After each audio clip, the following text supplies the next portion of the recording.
everybody. Welcome back to Record-ology. I hope you're having a wonderful day wherever you are and whatever you're doing. Listen, I want to say thank you to everybody who checked out our fun show yesterday, our April Fool's show. I've been thinking for weeks on ideas of things we could do to try and fool you guys. And you're a smart bunch. And I knew that was going to be hard to do. It was my wife's idea, actually, to do what we did. It was fun. It was a lot of work, but it was fun, It reminds me, sometimes when I'm bored, I just need to go purchase some dry ice. It's like $3, and you can have hours of entertainment, as you can see. If you missed that show, check it out. The part where the tone arm snapped is sadly real. I wish that wasn't real, but that was absolutely real. And then if you didn't watch till the end, check out the behind the scenes. We haven't done a behind the scenes in a while.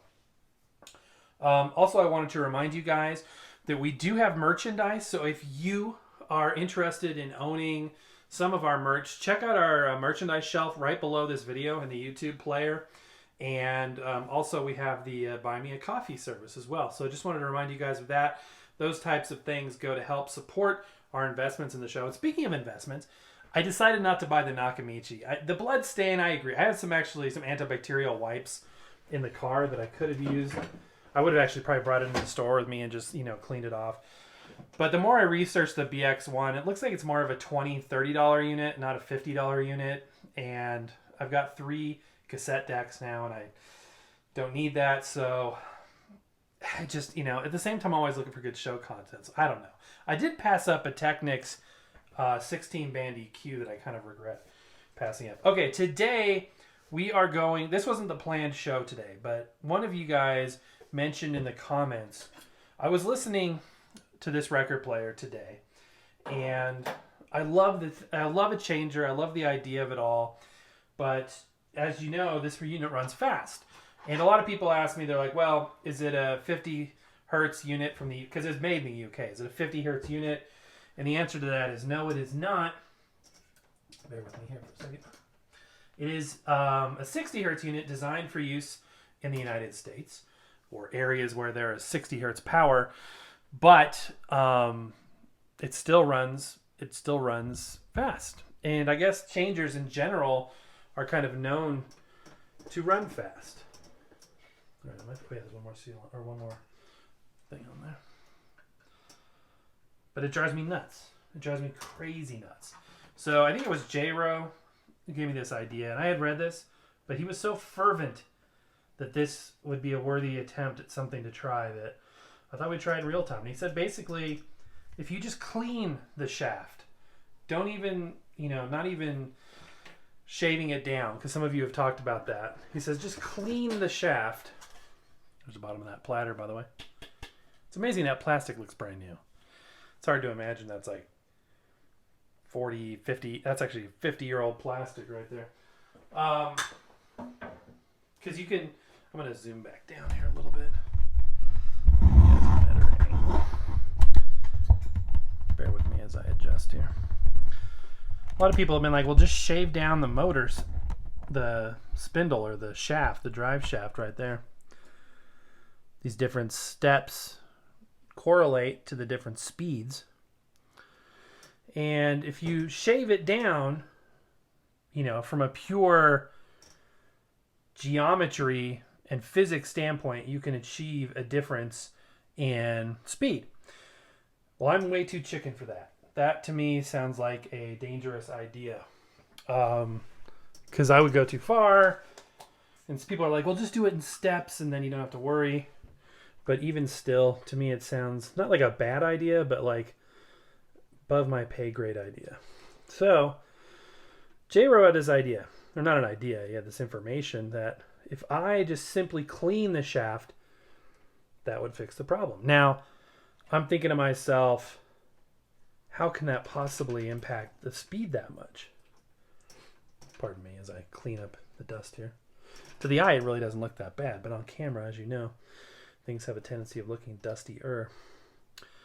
How could cleaning the shaft truly make that big of a difference? Jiminy Christmas, it's still dirty.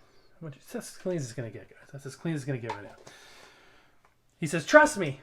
He's like, just take some isopropyl alcohol, and, clean that thing. He's like, mine looked silver, and then by the time I was done with it, the thing looked bronze, and it worked. So I'm like, okay, let's try it. Sounds like a good idea for a show.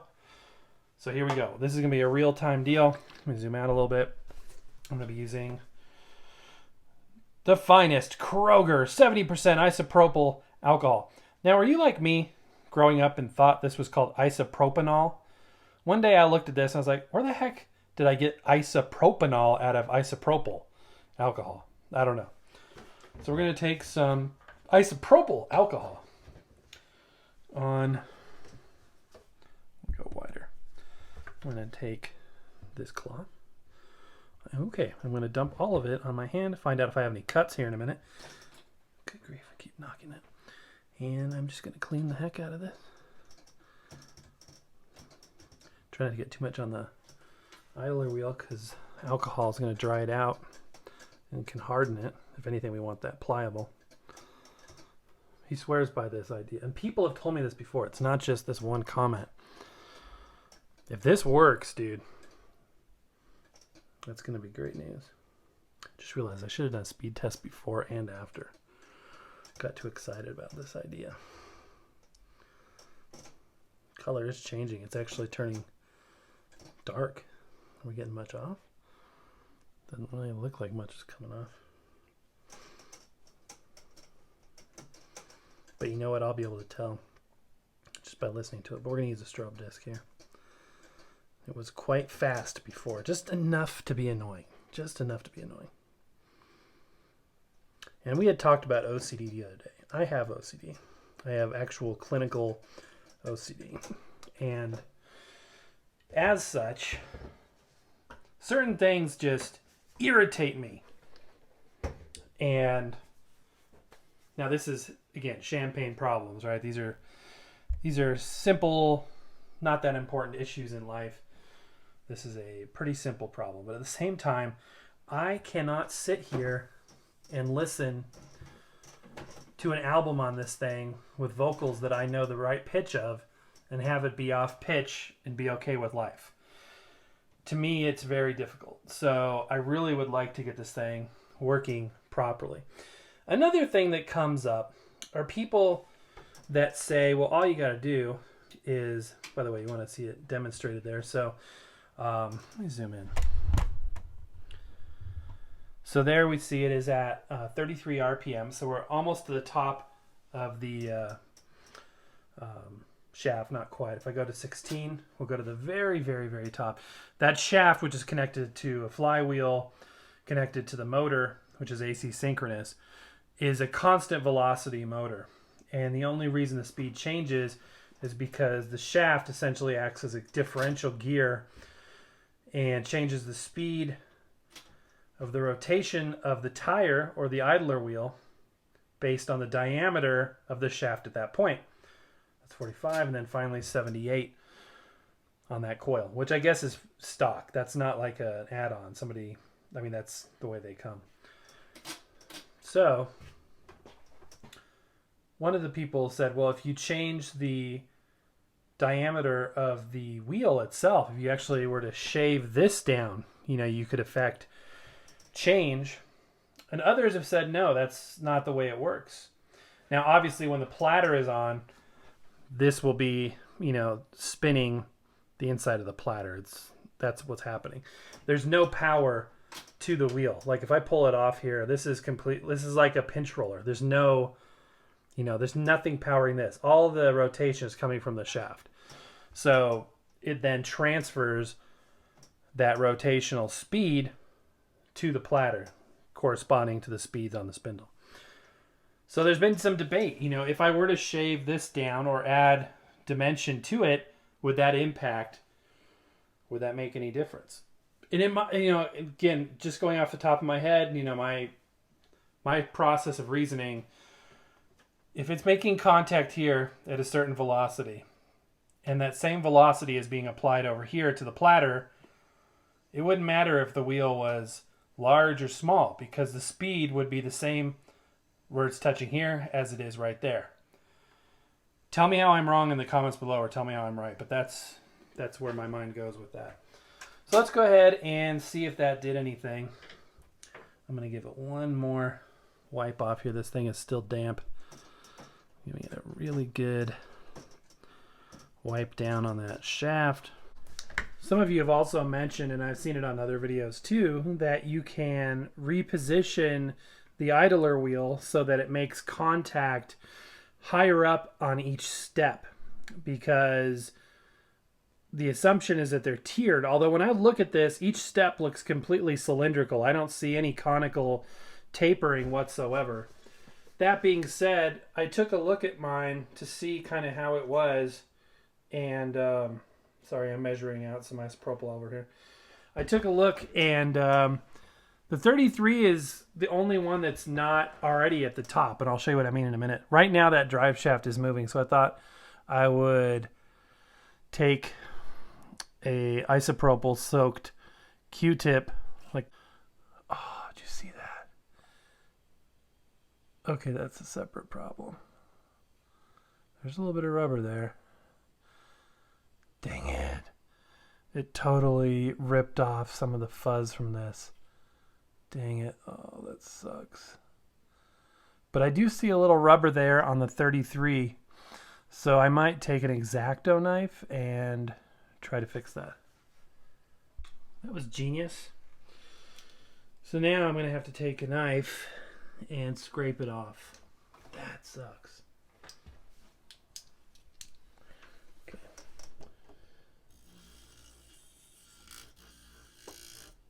Okay. So there's the rest of that. And while we're here, I'm going to try to get some of that rubber off of that 33 RPM step as well.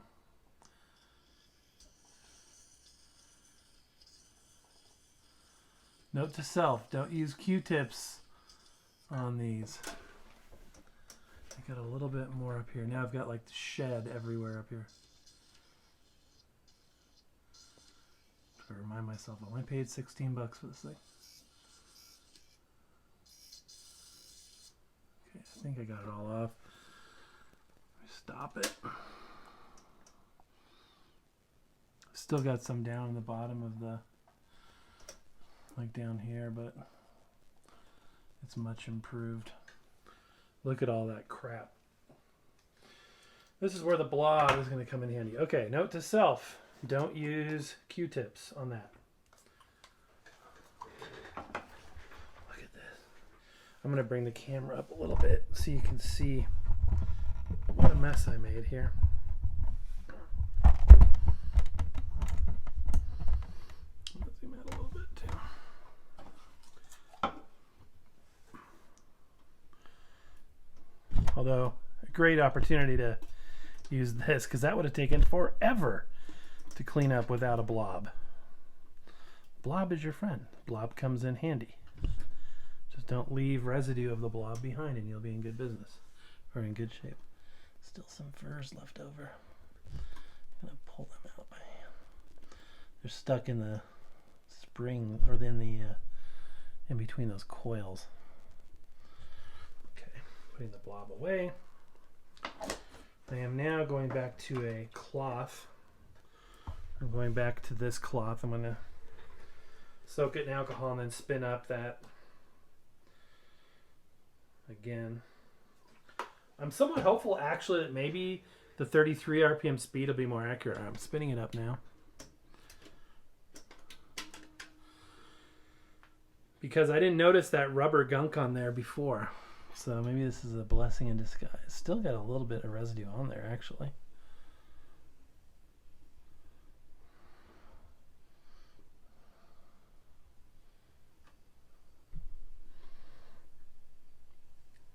Try to squeeze it pretty hard.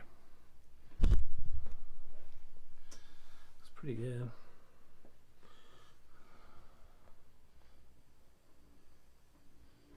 I'll make sure I get all that residue off.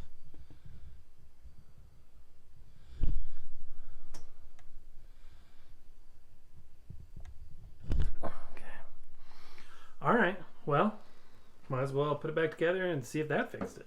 Before I do that, though, I did want to show you where the idler wheel is engaging. So at 78 it's engaging pretty much right at the edge of that lip. Then if I go up to 45, it looks like it's lower on camera than it does to the eye. It looks like it's pretty close to the top. And then that's right at the top of 33.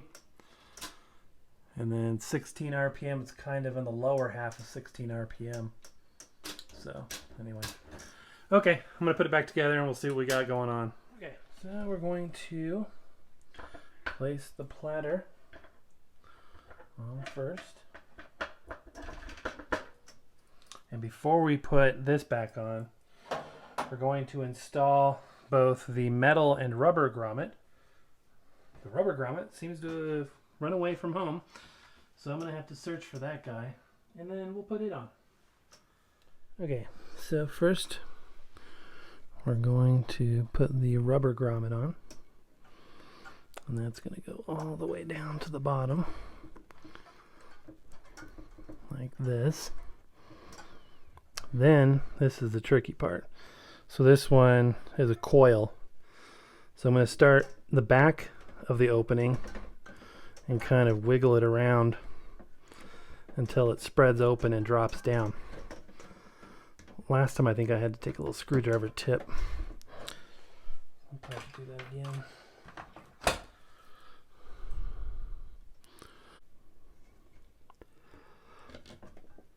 There we go. That's just annoying enough to not want to do this very often. Then all we got to do is drop this guy back down in. Make sure that's seated properly. Moment of truth. By the way, if you want one of these Hudson Hi-Fi strobe discs, I'll put a link in the description below. I use this one all the time, as you guys know, and on the back you can also use it to align your cartridge as well. So it's a pretty handy device, tool I should say. Man, I hope we got the speed improved. Doesn't have to be perfect. But again, we are looking right here for 33 RPM. I'm going to flip it to RP 33 to start. And we'll see. Right there. Now it is... Wait, what? Okay, I hit a button. Sorry. Put that back. Okay. So it's... I would say it's better. It definitely looks like it's marching to the left slower. If we go up to 45.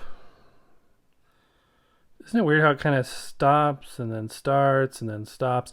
I may need to put some rubber renew on that idler wheel. That may be the next step. I don't have any of that right now, so I may need to order some of that. There's 45 and then back to 33. Maybe let it just play for a while. It definitely looks like it's marching slower than it was before, so perhaps a partial success. I'll take a partial success. Anyway, guys, that is going to do it for today. I hope you enjoyed this show. Let me know down in the comments below what you thought, and we will see you tomorrow.